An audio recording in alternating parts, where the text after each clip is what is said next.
कहता है जीवन का अधिकार, लाइफ क्या है, जिंदगी क्या है, जीवन मुझे कैसे जीना चाहिए।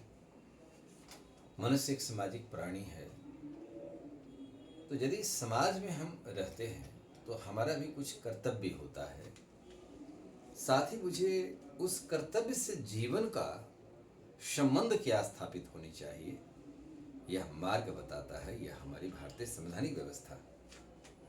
पहले इस बात को देखिए, यदि इस क्वेश्चंस को ऐसे में पूछा जाता है तो ऐसे में लिखने के लिए थोड़ी सी सांस्कृतिक व्यवस्थाओं से भी जोड़ा जाता है। जैसे मैंने यहाँ पर लिखा, कर्मण्येधिकारस्ते मा फलेषु कदाचन। कर्म करते समय किसी व्यक्ति को फल की कामना नहीं होना चाहिए, लेकिन कर्म कैसा हो, तो कर्म का जो रास्ता दिखाता है वो धर्म दिखाता है। धर्म के अनुसार कर्म हो, ऐसा नहीं कि अधार्मिक कार्य करके यदि कोई कर्म करता है तो कर्म तो वो कर रहा है, लेकिन उस कर्म का एक जीवन व्यवस्था से कोई सरोकार नहीं है। किसी व्यवस्था से जुड़ा हुआ ये भारतीय संविधान के अनुच्छेद एक्ट 21 है, जहाँ संविधान निर्मात्री सभा ने लिखा प्राण एवं दैहिक स्वतंत्रता। तो प्राण एवं दैहिक स्वतंत्रता, ये सिर्फ इतना ही भारत के संविधान में लिखा हुआ है। लेकिन इस अधिकार के पीछे देखा जाए, यदि हम श्रीमद् भागवत गीता पढ़ते हैं, भागवत पुराण पढ़ते हैं, मौलिक कर्तव्य पढ़ते हैं, भारतीय संविधान की मूलभूत आधारभूत तत्व के बारे में अध्ययन करते हैं, तो ये सर्वत्र ये हमें चर्चा का विषय बन जाता है। इस अधिकार के संदर्भ में माननीय उच्चतम न्यायालय ने कहा कि इस शब्द को परिभाषित करने में इस 21 के दायरे में क्या विषय वस्तु आएगा, 1000 वर्ष सर्वोच्च न्यायालय को लगेंगे। पूर्व चीफ जस्टिस ने भी इस बात की व्याख्या किए हैं और बताए हैं कि इसकी व्याख्या में वक्त लगेंगे।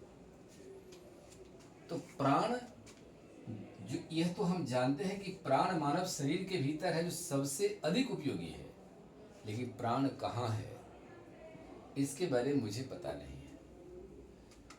बड़े बड़े ऋषि मुनि का भी पता नहीं है। सुप्रीम कोर्ट ने बड़े ऋषियों से भी अदालत में लाया थे कि आप बताइए मान्यवर ये क्या होता है। ये देह गेह की जो आज़ादी है, शरीर तो है, इस शरीर की प्राण जो है यह इसी शरीर में धारिता के रूप में है। जैसे गिलास में पानी है, शरीर के अंदर प्राण है।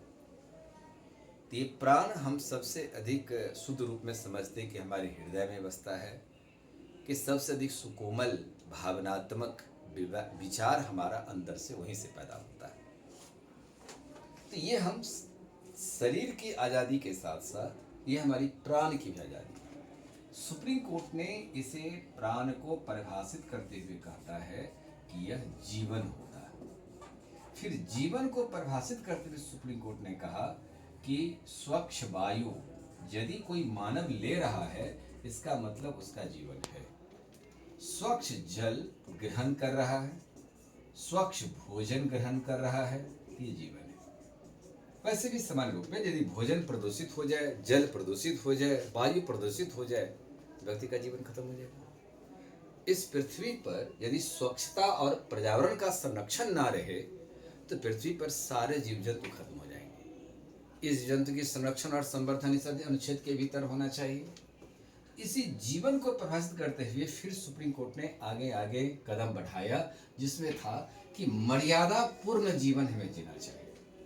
जैसे पर्यावरण संरक्षण करना, पेड़ पौधे लगाना, स्वच्छता अभियान चलाना, व्यवस्थाओं से अपने आप को ऐसे जोड़ना कि पर्यावरण को प्रदूषित करने का कार्य कोई ना करे, ये मर्यादा है। दूसरे के जीवन में हस्तक्षेप नहीं करना, ये भी हमारा जीवन है। जब हम इस चीज़ को देखते हैं, पढ़ते हैं, तो जैसे जैसे मनुष्य की अवस्थाएं बढ़ता है तो काफ़ी गंभीर हो जाता है। ये गंभीरता ही इस जीवन की परिभाषा के अंतःतरल को सिद्ध करता है और अंतःकरण से सिद्ध करता है कि जीवन मुझे जीने के आधार क्या सब आती है। इसलिए मर्यादा इसमें इस बात का आती है कहते हैं किसी के अनुशासन को फॉलो करने के किसी के यहाँ जाते हैं तो आप उनकी इजाज़त से ही बैठ सकते हैं। वो किसी के अंदर रूम के अंदर प्रवेश लेते हैं, उसकी इजाज़त भी चाहिए, ये भी एक मर्यादा है। दूसरी बात है कि समाज जिसमें आप सदस्य हैं, देश में रहते हैं, तो समाज और राष्ट्र को यदि आप नहीं कुछ देते हैं तो मर्यादा की रक्षा नहीं हुई।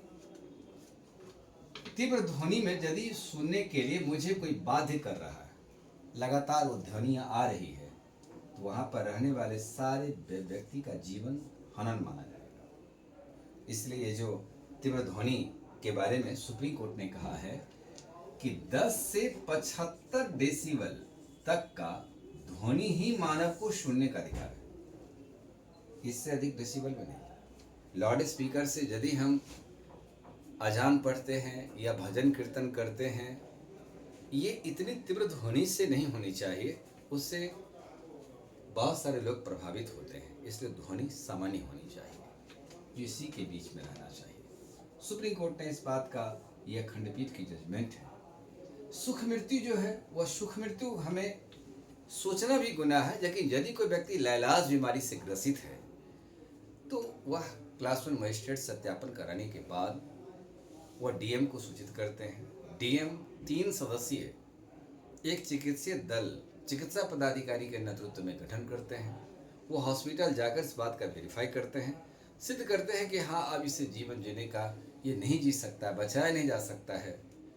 तब डीएम के आदेश पर वो व्यक्ति के शरीर में लगा हुआ सारा उपकरण हटा दिए जाएंगे ताकि आप चैन से मरिए। यानी जीवन इस प्रकार से मर्यादापूर्वक जी लिया जाए कि मरने के टाइम में आपकी आंख में आंसू ना रहे। कोई चिंता फिक्र से नहीं रहना चाहिए, मुक्त होकर के जीवन यहाँ जी लें। इसलिए संवैधानिक रास्ते से अपना करके जो काम करे वो ठीक है, लेकिन यदि कोई स्वस्थ व्यक्ति है उसे सुख मृत्यु प्राप्त करने का अधिकार नहीं है। कोई भी धर्म से जुड़े हुए हैं और यदि सोचता भी है तो वह पाप करता है, उसकी मोक्ष कहीं नहीं मिलेगा। निजता का अधिकार है, यह हमारा जीवन का अधिकार है। कुछ मामले में निजी निर्णय लेने का अधिकार हमें है, यह हमें अधिकार दिया जाता है। ये निर्णय क्या सब हो सकता है, जैसे कोई आदमी शादी करता है, परिवार का आकार क्या होना चाहिए, ये परिवार का आकार पर वह स्वयं चिंतन कर सकता है। अपने जीवन से संबंधित निर्णय लेने का अधिकार उसको है, लेकिन विधि द्वारा स्थापित प्रक्रिया के अनुसार विधि के विपरीत नहीं होना चाहिए। इस प्रकार से यह अधिकार आपको अधिकार के अंदर में आता है। बच्चे जो हैं, जो वयस्क नहीं हुए हैं, उसी निजता के अधिकार से यह मामला नहीं आ सकता। ऐसे वह अभिभावक यदि पढ़ाई करने के लिए स्कूल भेजना चाहता है, स्कूल नहीं जाना चाहता है, तो गार्जियन भेजना चाहता है, तो बच्चे का निजता अधिकार यहाँ पर इस प्रकार का नहीं होगा। समय और आवश्यकताएं क्या है, इस पर वह अधिकार लेने का अधिकार है उसके साथ।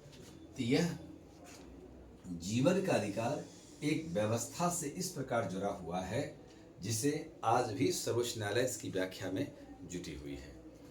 दूसरी बात यह जाता है कि यदि हम हड़ताल करते हैं, आपको निजता का अधिकार के दायरे में यह नहीं आएगी। यदि आप हड़ताल करते हैं, प्रदर्शन करते हैं, लेकिन किसी का एम्बुलेंस फंसता है रोड पर या किसी का भोजन प्रभावित हो जाता है या काम बाधित हो जाता है, इस प्रकार से आंदोलन करने का अधिकार किसी व्यक्ति को नहीं है। यदि इस प्रकार से आप अहित करते हैं तो ये कानून आपको वहाँ पर रोकने का कार्य करेगी, भीड़ को तितर बितर करेगी। तितर बितर करने के लिए पुलिस के बहुत सारे रास्ते हैं, ताकि जीवन का अधिकार श्रेष्ठ अधिकार है। अभिव्यक्ति के अधिकार से भी बड़ा अधिकार है जीवन का अधिकार। यानी आर्टिकल 19(1) यह कहता है कि भाषण, विचार, अभिव्यक्ति, लेकिन अनुच्छेद 21 कहता है कि अभिव्यक्ति के लिए आप यदि लाउड स्पीकर से आवाज़ दूर दराज तक ले जा रहे हैं, ये अधिकार नहीं है।